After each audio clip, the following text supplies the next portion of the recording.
My name is Michael Jewett, and I'm a urologist here at the Princess Margaret Cancer Centre in Toronto, where we have a large program in treatment and in research, and for that matter in education around kidney cancer. And we have worked with Kidney Cancer Canada to develop the Kidney Cancer Research Network of Canada, which is a network of clinicians across the country, researchers, patients, we call survivors, and their caregivers or carers, to advance the knowledge around kidney cancer and to improve the cure rates of kidney cancer in Canada. I hadn't heard of kidney cancer before. How common is it?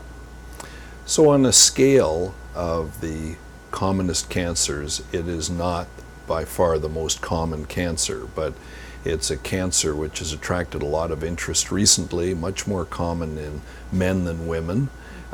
Tends to occur at the peak incidence in the sixth decade, so people in their 50s and 60s.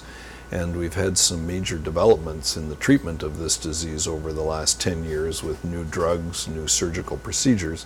So although it's a relatively infrequent disease, there are a lot of very interesting aspects that have made us work harder to improve the results of treatment. What are the causes of kidney cancer? We know that it's been going up steadily in all of the developed countries, including Canada, year on year over the last at least 10 years. And we're not clear exactly what the cause is. Some of it is detection through use of imaging, meaning ultrasounds and CT scans. But we know that heavy weight, obesity is a factor, and we know that there are some other environmental factors which may play into this, but we're not entirely clear why. When you see a tumor in the kidney, do you always have to operate? So we're detecting it more frequently, what we call incidentally, by accident. In the course of, say, someone has a pain in their abdomen and they get an ultrasound done, and then when we look at that ultrasound, we'll see something that wasn't suspected on a kidney. And these small, what we call masses or lumps on the kidneys, are very early stage kidney cancer frequently, and we can monitor those if there are other illnesses or if the patient is elderly, for example, because our evidence suggests that these grow quite slowly. These are not likely the cancers which are really life-threatening in the short term. If the tumor does have to be removed, what does that surgery include? So most patients with kidney cancer are treated by surgery, and the surgery traditionally has been removing the whole kidney, and the technical term for that is radical nephrectomy.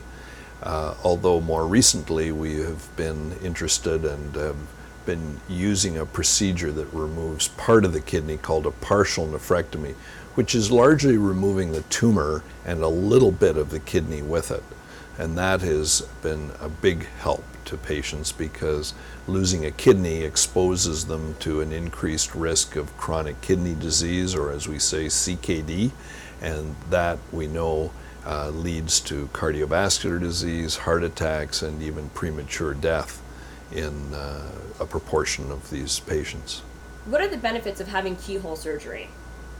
So there are a variety of reasons. The first decision that we make is whether the kidney should be removed completely or whether part of the kidney should be removed. So if it's a radical nephrectomy, that is quite frequently performed laparoscopically or more recently robotically in some centers. If it's a partial nephrectomy, it depends on the size and location of the tumor, the institution, the experience of the surgeon, the comfort of the surgeon. So a lot of factors go into it. I think the key issue, though, is to think about doing a partial as opposed to complete kidney removal, and exactly how that's achieved is a second decision that's less important. Under what circumstances would you recommend that a patient go for a second opinion, and how does a patient exactly go about getting a second opinion? So this is a very topical subject in any rare disease, and it's because when a cancer in this case is not as frequently seen, an institution may not have all the resources needed. An example might be in an advanced case if there's a blood clot extending in the big vein from the kidney. That might require equipment that's not available.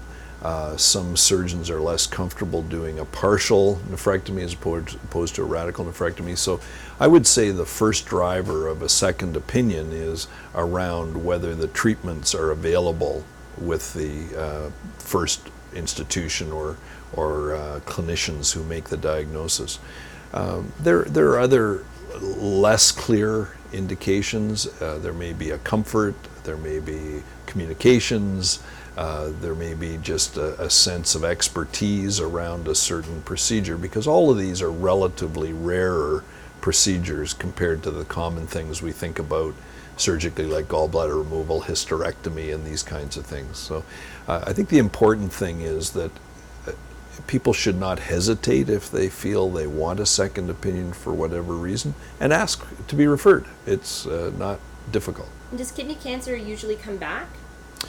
It doesn't come back usually when it presents as being in the kidney alone. So if the imaging shows a mass on the kidney and that's removed either with or without the whole kidney, that usually is a curative operation, and the patients need to be followed up at regular intervals. It can come back, but usually it either presents that way or the cancer is locally quite large and advanced. Is someone considered cured after successful surgery?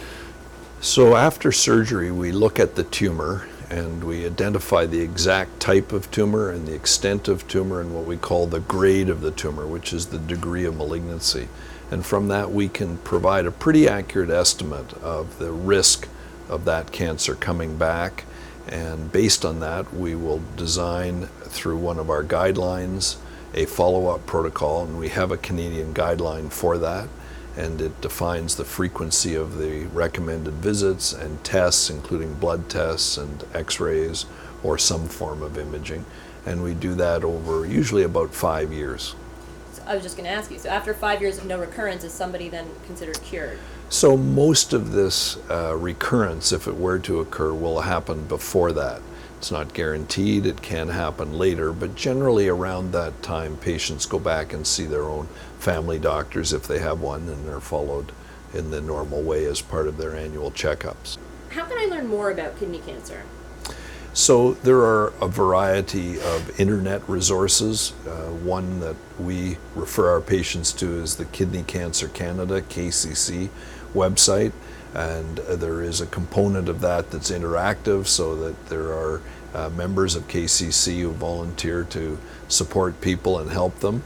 There are usually in the cancer centers and the hospitals, there's usually information centers, variously called education centers or some such. And there's usually a volunteer that can help patients find information. Dr. Jewett, as an expert in kidney cancer, what's your best advice for somebody that's been newly diagnosed with kidney cancer? So personally, I recommend patients to come to see their clinicians, and I use that word purposefully to include the whole team, right from the nursing through the various medical specialties to the imagers and so forth, to come with somebody, a family member preferably. So 4 ears, 6 ears are better than 2 ears. And to then go away and read about it, become educated not just on the facts, but also how they can be their own advocate through this, and hook up with some of the groups out there that are there to help and that advocate for care and support care, and then come back and have an informed decision based on all of that information.